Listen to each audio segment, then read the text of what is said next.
새해 축하 파티장에 들어서던 트럼프 당선인은 전문직 비자 H-1B와 관련한 질문을 받았습니다.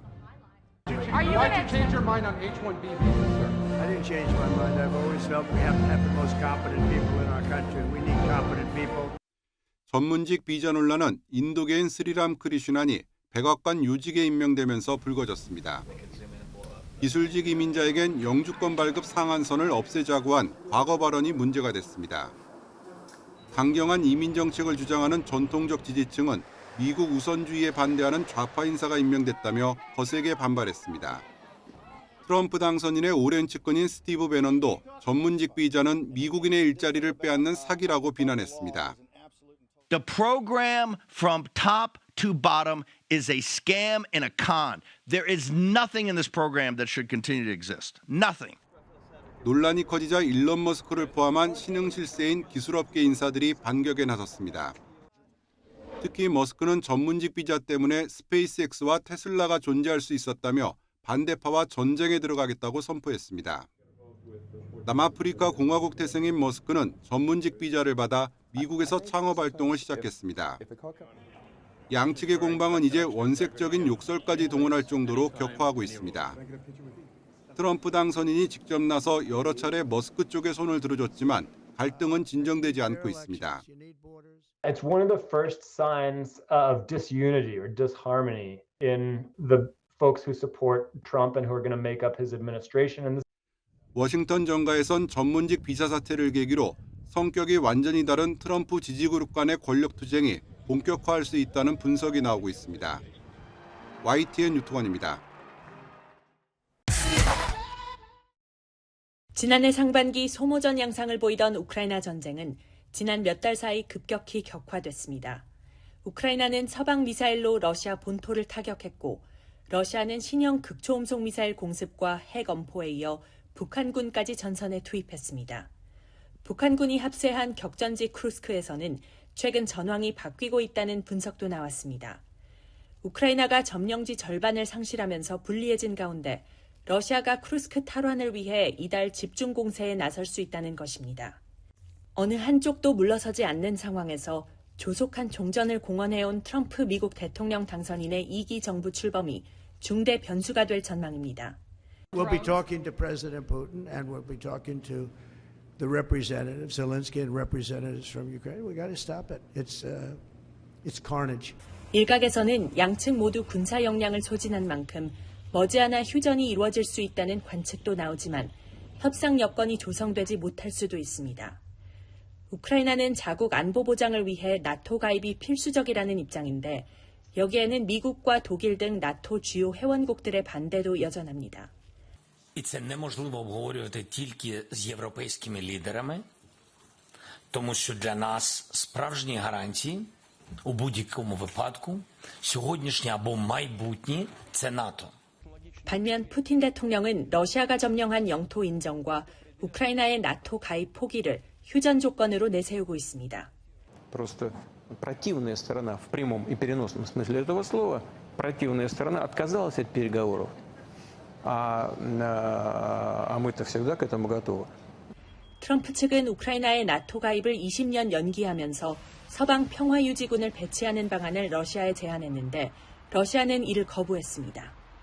트럼프 당선인의 적극적인 중재에 따라 상황이 급변할 가능성도 있지만 러시아와 우크라이나 모두 종전 조건에 대한 입장을 굽히지 않고 있어 조기의 평화를 기대하기에는 녹록치 않아 보입니다.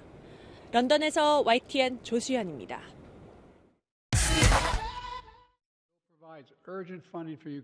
미국 바이든 행정부는 마지막 외교 업적을 위해서라도 가자 휴전에 모든 것을 걸었습니다. You have to be. We're going to use every minute of every day of every week that we have left to try to get this done. But I don't want to hazard a guess as to how what the probability is. 이런 덕분인지 한때 휴전 협상이 90% 진전됐다며 곧 타결될 것이란 전망이 잇따랐습니다. 하지만 이전에도 줄곧 그랬듯이 협상은 다시 교착 국면에 빠졌고 휴전은 물 건너간 것으로 보입니다. We have not been able to deal with it. We have not been able to solve it, and the crisis only continues and widens. 협상이 꼬이는 이유는 가자 지구에 억류된 생존 인질 명단 때문인 것으로 관측됩니다. 하마스는 인질 명단을 제공하고 싶어 하지만 인질을 데리고 있는 여러 세력과 접촉하는데 어려움을 겪고 있는 것으로 알려졌습니다. 하마스는 또 이스라엘이 받아들일 수 없는 새로운 요구를 제시했다고 주장합니다. 이스라엘 입장에선 급할 게 없습니다. 오히려 휴전 중인 헤즈볼라는 물론 저 멀리 예멘 후티 반군에 대해서도 적극적인 공세를 펼치고 있습니다. 이참에 이란과 저항의 축을 완전히 손보겠다는 심산입니다. איננו מסירים את עינינו מאיראן שמאיימת להשמיד אותנו, ואנחנו נחושים למנוע מאיראן להשיג נשק גרעיני וגם נשק אחר שיכול לאיים על ערינו ועל יישובינו. 결국 가자 휴전은 트럼프 당선인 취임 이후로 밀릴 것으로 보는 시각이 많습니다. 그리고 트럼프는 가자지구 인도적 지원 제한 등 이스라엘에게 유리하도록 휴전 협상을 이끌 가능성이 큽니다. YTN 권영입니다.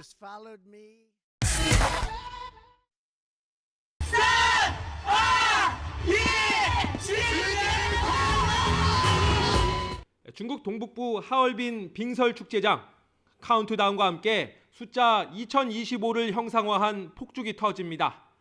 수도 베이징 교외에선 텐진과 허베이까지 동참한 당국 주도의 대형 새해맞이 행사가 열렸습니다. 상하이를 비롯한 중국 각지에서도 드론쇼와 불꽃놀이, 콘서트 등이 다채롭게 펼쳐졌습니다.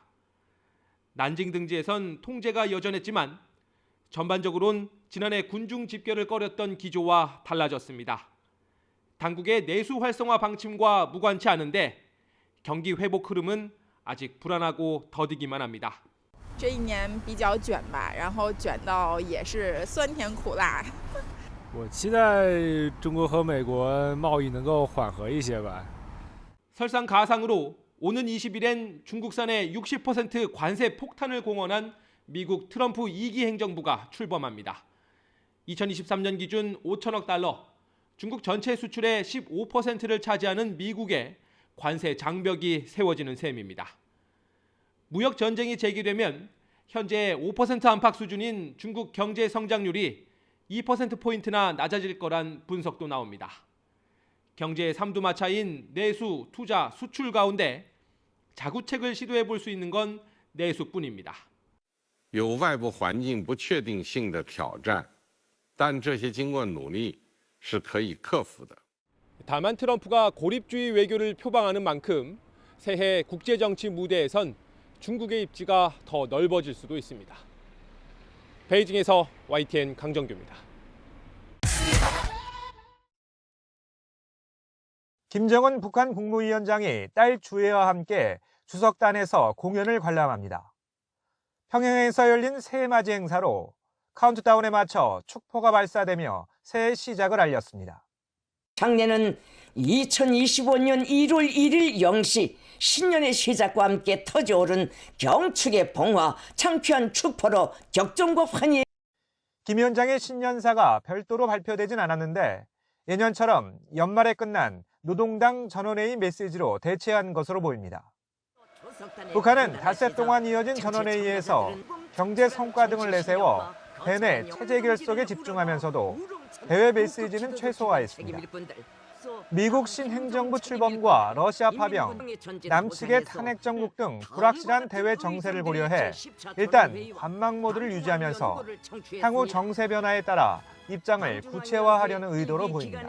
대외 메시지의 수위 조절을 한 것은 내부적으로는 경제 국방 5개년 계획 마무리에 집중하겠다는 측면도 있고 대외적으로는 러우 전쟁 종식의 불확실성.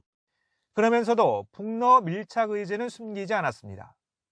김 위원장이 푸틴 러시아 대통령과 새해를 맞아 주고받은 편지 전문을 공개하며 군사 협력을 지속하겠다는 뜻을 거듭 분명히 했습니다. 미국을 향해선 강경 대응 방침을 재확인하면서도 신중한 입장을 유지했습니다. 트럼프 2기 대북 정책이 가시화할 때까지 모호성을 유지하려는 의도로 트럼프 취임 직후에 열리는 이달 22일 최고인민회의에서 어떤 메시지를 내놓을지가 일단 관심입니다. 대북 적대 정책이 철회돼야 된다. 이게 북한의 기본 입장이거든요. 최고인민회의에서 다시 한번 같은 내용이 나올 수는 있겠지만 그러나 특별히 새로운 입장이 나올 것 같지는 않다. 남측을 향해선 적대적 두 국가론을 유지하며 남북 단절 조치를 이어갈 것으로 보이는데 북미 대화 가능성이 커질수록 남한 패싱 의도를 더욱 숨기지 않을 거란 전망이 나옵니다. YTN 이정원입니다. 가장 큰 우려는 관세입니다. 트럼프 당선인은 전 세계를 대상으로 한 보편 관세와 중국산 수입품에 대한 60%의 고율 관세에 이어 멕시코와 캐나다에도 추가 관세를 예고했습니다. And I'm going to inform her on day one or sooner that if they don't stop this onslaught of criminals and drugs coming into our country, I'm going to immediately impose a 25% tariff on everything they send in to the United States of America. 무역 적자를 줄이기 위한 협상용 카드라는 분석이 많지만 이를 현실화할 경우 관세 전쟁과 함께 자유무역 질서가 무너질 수 있다는 우려가 나옵니다. 미국의 외교 정책에도 큰 변화가 예상됩니다. 국제 질서 유지와 동맹국과의 관계를 중시한 바이든 행정부의 가치 외교에서 미국의 이익을 위한 거래 중심의 외교로 방향을 틀 것이 분명해 보입니다. 오는 20일 트럼프 당선인의 취임을 시작으로 국제 질서는 미국 우위의 다극 체제로 급속히 변화할 것으로 전망됩니다. 우리나라도 내후 외환의 상황을 맞게 됐습니다. 우크라이나 전쟁의 조기 종전을 공약한 트럼프 당선인이 김정은 북한 국무위원장 역할론까지 언급하면서 북미 대화 추진 과정에서 한국 패싱 우려도 제기됩니다. The leadership vacuum also is huge. All of it's going to have to be done through, the foreign minister or through the national security advisor, but that's not going to work with the Trump administration. 특히 방위비 분담금 등 안보 이슈를 관세와 반도체 보조금 등 경제 정책과 연계할 가능성이 떠오르면서 트럼프의 귀환은 큰 도전으로 다가오고 있습니다. 미국 위주의 대외 정책 추진이 예상되는 가운데 우리나라는 리더십 부재라는 악조건 속에서 트럼프 2기 행정부가 방위비 분담 등 현안에 드라이브를 걸지 않도록 외교력을 집중해야 한다는 지적이 나옵니다. 워싱턴에서 YTN 홍사입니다. 직장인 모임이 많던 식당가가 썰렁합니다. 계엄으로 소비가 얼어붙자 기업들의 회식 독려 움직임이 일기도 했지만 줄타넷과 여객기 대참사로 분위기는 더 얼어붙었습니다. 안 좋은 소식만 들리니까 그런 얘기하면서 그냥 식사만 하고 그냥 바로 집으로 가는. 더 많이 준비를 해놨는데 그만큼 이제 안 나가니까 버렸던 것들이 좀 많이 있던 것 같아요. 그렇게 생기면서 이제 식자재 코스트가 평소 나오던 것보다는 좀 더 높게 나온 것 같습니다. 내수 부진에 지난해 11월 전 산업 생산은 한 달 전 대비 석 달째, 설비 투자는 두 달째, 공사 진척도인 건설 기성은 역대 최장인 7달째 마이너스입니다. 특히 재화 소비를 뜻하는 소매 판매는 1년 전과 비교하면 9달째 감소입니다. 게다가 트럼프 행정부 출범은 수출 절벽을 예고하고 있습니다. 한국은행은 재화 수출 증가율이 지난해 6.3%에서 올해 1.5% 증가로 뚝 떨어질 것으로 전망했습니다. 한은은 올해 경제 성장률 전망치를 1.9%로 봤는데 해외 투자은행 전망과 비교하면 이마저도 높은 편입니다. 극심한 전국 불안까지 가세하면서 경기 전망은 시계 제로입니다. 정부는 올해 예산의 75%를 상반기에 배정하고 전례 없는 속도로 빨리 집행하겠다고 밝혔습니다. 추경 가능성도 열어뒀습니다. 1월 1일부터 그 국민들과 기업들이 체감할 수 있는 걸 최대한 노력하겠다는 게 일단 우선이고요. 그 외에 추가적인 논의나 하는 것들은 또 상황 봐서 제가 적절한 것들은 검토해 나가겠다 이런 말씀을 드리겠습니다. 주요 기관은 하반기가 상반기보다 나을 것으로 전망하지만 예산 당겨쓰기와 감액 예산만으로는 경기 대응에 부족하다는 의견이 많습니다. 추경도 고려하고 있다. 이런 의지를 좀 강력하게 표명해주면 좀 그래도 환율이라든지 이런 쪽에 영향이 있을 수도 있겠고요. 다만 그 시기나 지금 당장에서 이것을 어디에 어떻게 쓰자 이런 것들이 조금 더 신중하게 가져가야 되지 않을까 이런 생각이 있습니다. 추경의 생명은 제때 집행하는 겁니다. 하지만 조기 대선을 염두에 둔 정쟁에 때를 놓치지 않을까 우려가 나오고 있습니다. YTN 이승은입니다.